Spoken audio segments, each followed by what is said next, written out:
Welcome to the top 10 most popular commanders of February, and today we are starting with one from the new precon from Either Drift. And I'm saying precon because the other one really wasn't that popular. It's about energy and we have probably gotten just a bit too much about that. This is more evergreen, and Hashaton, Scarab's Fist, has great lore because he is all about that Scarab god, and we are definitely wondering about what that Scarab god is really about. I mean, we know what he was under Nicobolas, but we are still wondering about what he was before Nicobolas even happened, because he is older than that. And Hashaton tells us a little bit of story. He shows a lion on his staff, which is interesting because that is usually linked to Oketra and the white god from Amonkhet. So that is one thing, lore, but I think most of all people like precons and new precons and are definitely wanting to build with those precons. So that's one thing. The energy deck didn't do so well, this one did. And I think Hashaton's ability to quickly play creatures and having to do something at least for that makes him interesting. So it's a 2 mana commander, so that is really cheap. And then you can discard a card maybe the next turn, pay 3 mana, and then create a 4/4 copy of that creature token. It might even be bigger than it used to be. If you're playing with small creatures that have a big effect, this could grow those creatures. That's one thing. But I think the most interesting part is where you have a very high costed creature and you play it as a 4/4 by just paying 3 mana, losing a bit of power and toughness, but still having a great effect aside from that. I think that is the most interesting part about this. And you could go ahead and make eternal tokens of your favorite creatures, which I think is really cool for many people who are into art. So that's just in the top one. So I always start with the most popular card. It's because I think it's the most interesting. And if you are done with it after that, then go ahead. But next up is Edgar Markov, and for the second time for any commander being in the top 10, we do something different. So every time it returns, we do something different. And for Edgar Markov this time, it will be looking at some cards that are good with it. So starting off with this new card, Renewed Solidarity from Amonkhet as well, because I wanted to show you a bit of the new stuff. Renewed Solidarity is a small enchantment, relatively small, but it does a lot. It feels like a 4 or 5 mana enchantment, definitely. It says, as this enchantment enters, choose a creature type. Creatures you control of the chosen type get an extra power, so all of your vampires will be 1 power tougher. At the beginning of your end step, for each token you control of the chosen type that entered this turn, create a token that's a copy of it. Basically doubling the power from Edgar Markov, the Eminence power, where he creates a 1/1 vampire creature token for every vampire that you cast. So definitely a strong card with him, basically doubling his own power and then doubling the power of those 1/1 black vampire creature tokens. So definitely a great addition for the aggressive Edgar Markov deck. Next up is the Captivating Vampire, not new, but it's Lord. I think that's pretty powerful in this particular deck because making 1/1s into 2/2s is already very strong, but you will be getting a bunch of 1/1s. So the second ability I think is even stronger. Tap 5 untap vampires you control and you gain control of target creature. It also becomes a vampire. So with just 5 vampires played, you will have 5 1/1 tokens that won't be very useful on their own. Maybe they are 2/2s right now, but usually that's not game winning yet. But stealing a creature from your opponents and turning it into a vampire is very strong. And then just other cards that work with vampires. Elenda, the Dusk Rose, is one of my personal favorites from Ixalan. It's a 4 mana card that could be her own vampire commander, but misses that red color, which is just a shame. But Elenda says, whenever another creature dies, put a +1 counter on her, and then when Elenda dies, create X 1/1 white vampire creature tokens with lifelink. where X is her power. So you grow Elenda slowly or pretty quickly with Edgar Markov's deck, and then you will get a bunch of vampire tokens when the board is whipping. So that is definitely a strength for Elenda, being that recursion monster. Next up, and we won't go into detail of this one too much today, but this is the first time that a card is in here for 10 times, and I have said that I will do a deck tech about them and then just let them go. Not let them be in the top 10 anymore, because it will be there too often. So what we will be doing is we are going to make a deck tech of the Ur-Dragon. It will be fun for many people who already have that deck, but it's very expensive as well. So I would personally suggest not building the Ur-Dragon as the Dragon Commander and choosing another one. But we are making a very expensive deck and trying to make it a little bit less expensive, but also if you are playing the Ur-Dragon, you should pay a bunch of money for it. It's how it is right now. So we will focus on the lower side of your deck, make enough removal into there, and focus on just a few dragons that will win you the game, and make the deck like that. And well, look forward to it. It will be next week that it is out. So Krenko is back for the second time. Interesting, because he just returned because of his new arts that he has gotten lately, and I think goblins have gotten a bunch stronger in previous times as well.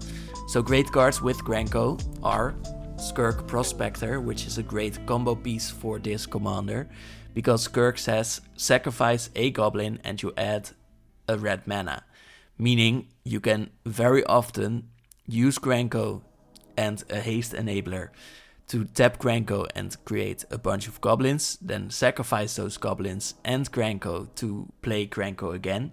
And if you can have a net positive of at least 2 more goblins every time, you can go infinite with the amount of goblins you make with Krenko, and that will win you the game in that way. So I hope. So other cards you need with Krenko are cards like Goblin Bombardment, which will enable you to sacrifice a goblin and deal 1 damage, or sacrifice a creature, usually goblins, and deal 1 damage to any target. So that is one way to make those infinite goblin tokens into damage. And I think maybe even better, Impact Tremors. Whenever a creature you control enters, deal 1 damage to each opponent. It's a bit faster, but I think you need cards like these in a deck like Krenko, and otherwise you just want a bunch of goblins, basically. So that's it. Next up, another new one from Precon. Should stop saying next up, I'm sorry for that. And now you are conscious of it as well, so I'll be even more dedicated to it. I think this is very interesting. Temmet, Naktamun's Will, shows a different side of Amonkhet that we really haven't seen enough of yet, I think. Because Temmet is all about maybe the good side of those zombies, getting them back, embalming them, honoring the dead.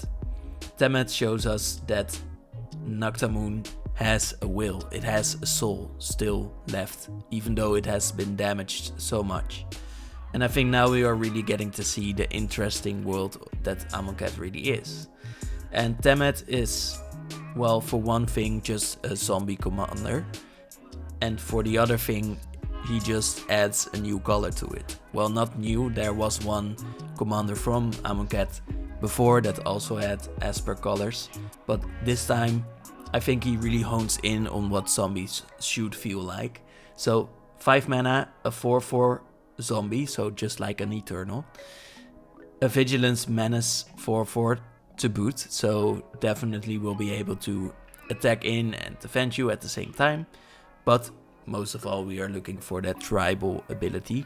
Whenever you attack, draw a card, then discard a card. That means that you can get your strongest cards into your graveyard and you can recur them with all of your recursion that you will have in zombie decks. Then whenever you draw a card, which is also one of the things Temmet does whenever you attack, zombies you control get +1/+1 until end of turn. So at least when you attack, your zombies will get +1/+1 until end of turn. But you can draw a bunch more cards and your zombies can get even stronger. Usually a downside of the zombie deck is that you don't have a lot of evasion. That is where the Esper side really came in and gave them flying a bunch of times. And in this case, you will force your opponents to block all of your zombies, because otherwise they might be dead from you drawing 40 cards. So I think this is a really interesting way to spin off the zombie tribal decks. Not going to say it. Pantlaza, Sun Favorite.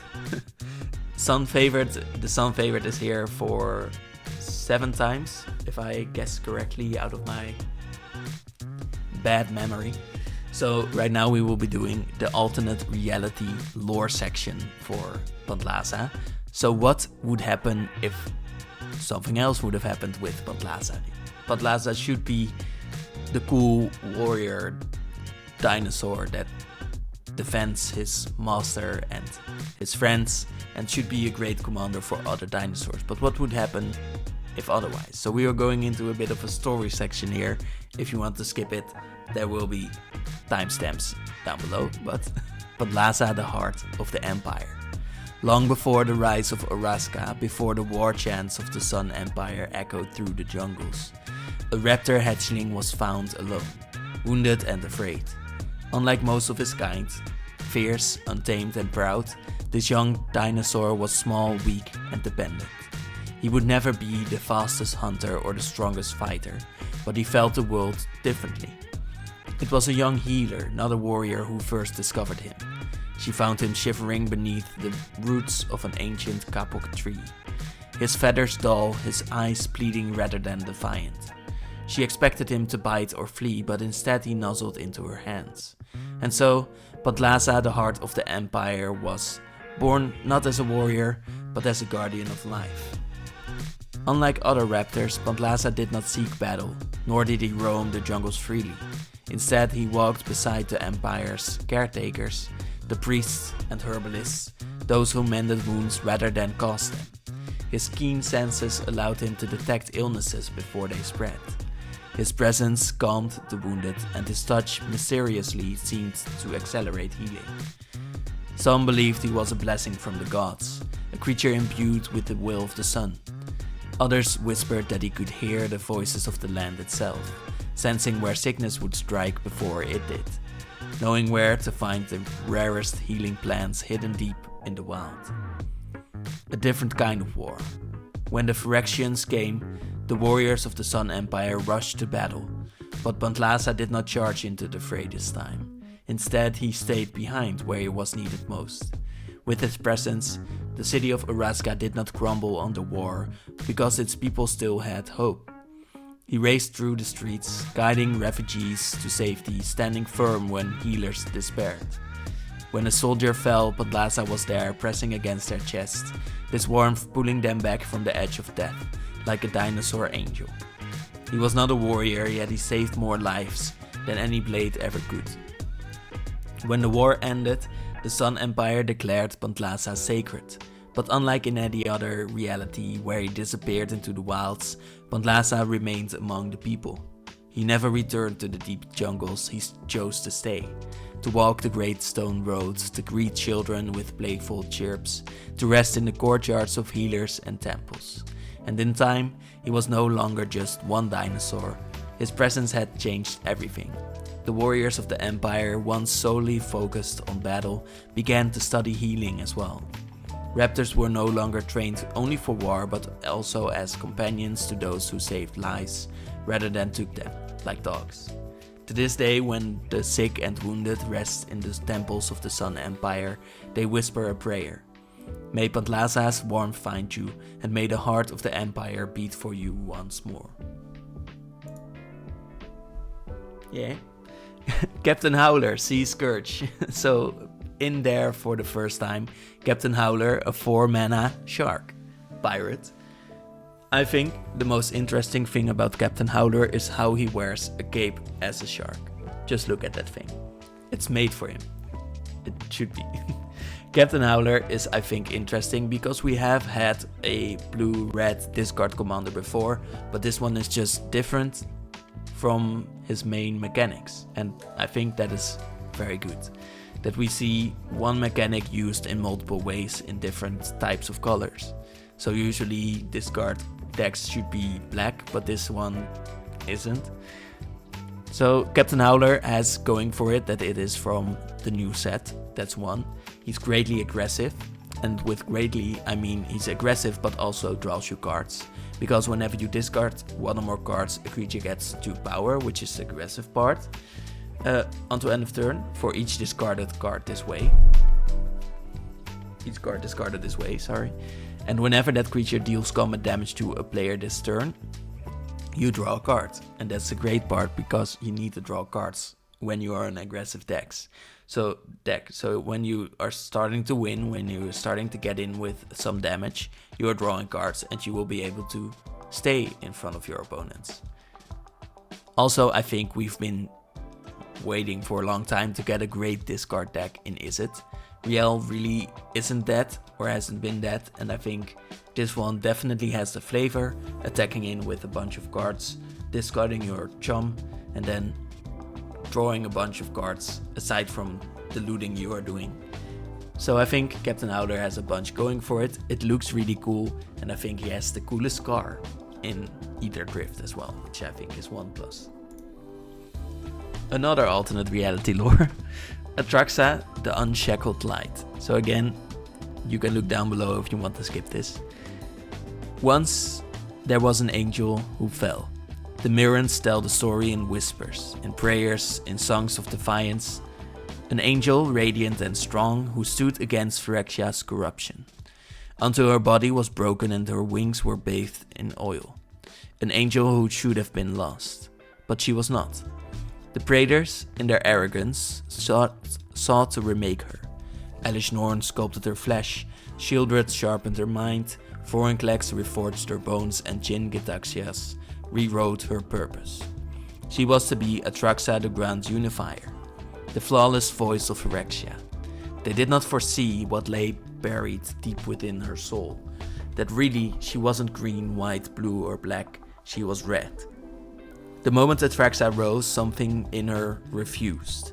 Perhaps it was the remnants of the Mirran prayers they had once passed through her lips. Perhaps it was the last breath of the angel she had been.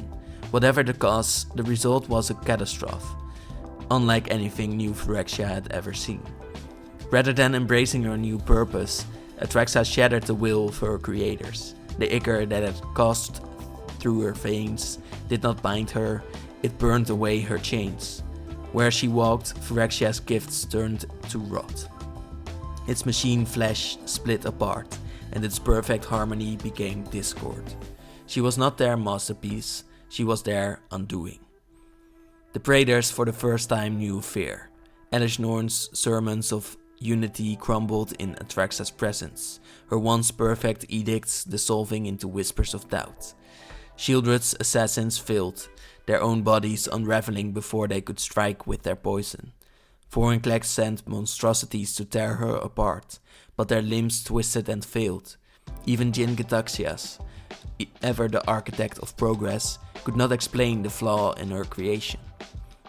Atraxa had become a force beyond Phyrexia's understanding, an angel of ruin, a goddess of unmaking. She did not fight with blade or spear alone, but with a power more terrible, the power to unbind. The Phyrexians she touched did not fall, they changed. Their minds opened, their bodies cracked, and the truth of what they had become was revealed to them. And for the first time, Phyrexians wept. Some clawed at their own skin, desperate to strip the metal away. Some fell to their knees in agony, their memories rushing back. Some, their souls too deeply twisted, simply screamed. And Atraxa, merciful, ended them. She did not fight for vengeance, nor for war. She fought for the free. The resistance came to worship her, calling her the unshackled light, the dawn that breaks the machine. Where she flew, Mirrans were restored. And though Phyrexia raged, though it sent legions beyond counting, Atraxa could not be stopped. Some say she still wanders the ruined halls of New Phyrexia, her wings aglow, her touch still undoing the work of the Praetors. Others say she disappeared into the blind eternities, seeking other worlds in need of salvation. But one thing is certain, Phyrexia's greatest creation did not bring them victory. She brought their end. And then, why is it popular? Mendicant core, the Guidelight. 2 simple colors, white and blue Azorius. This is a robot all about affinity, and that is definitely already an interesting mechanic or deck building kind of way. Mendicant core plays into this just a little bit, and it was what people wanted. He is from the new set, which also makes him popular, and I think the lore about these robots is just really cute. They want to get back home, and we support them. Also, I think max speed is really interesting. Definitely in an Azorius deck where dealing 1 damage every time isn't that easy. You will need flyers or something like that, so that makes him interesting because it shouldn't be there, but it is, and because of it, I think the max speed ability can be pretty strong. Whenever you cast an artifact spell, you may pay 1, and if you do, you copy it. Just 1 mana to copy your artifacts is a strong ability. And with the way that artifacts play out, where you combo off every time you try to play, I think this definitely adds to it. You need multiple cogs in your machine, and I think Mendicant Core doubling those tools in your belt definitely makes for a strong commander, and I think it's just a rare as well, so it's definitely making for a cheap deck in a very interesting and strong mechanical space. And then Lathril, lastly at place 10, is here for the 3rd time. Lathril, Blade of the Elves, and she's very popular, I think, mostly because she has returned with new art, and people always have loved elves, and I think they have been pushing her a little bit with those new arts, and I'm here for it. Lathril should be all about uniting the elves of Kaldheim. She should be about showing them her strength, and she should be about showing them unity, and she does all that. But today we will be looking at her art. So I think what we are seeing here is definitely a pose of glory, touching the land because she has affinity with it as an elf, of course, looking out over her people and having a little bit of a halo around her head because she is here to bring new hope. She has a massive sword which is integral to her story, and she has a cape looking like snakeskin veil that should protect her whenever she is here to protect others. And her other art that is new, that has really pushed her, is showing us a little bit more of a human, a little bit more of an elf side of her, where the cape is less magical, where she is in a cave and not really with the halo behind her, but still the people look to her. They care for her.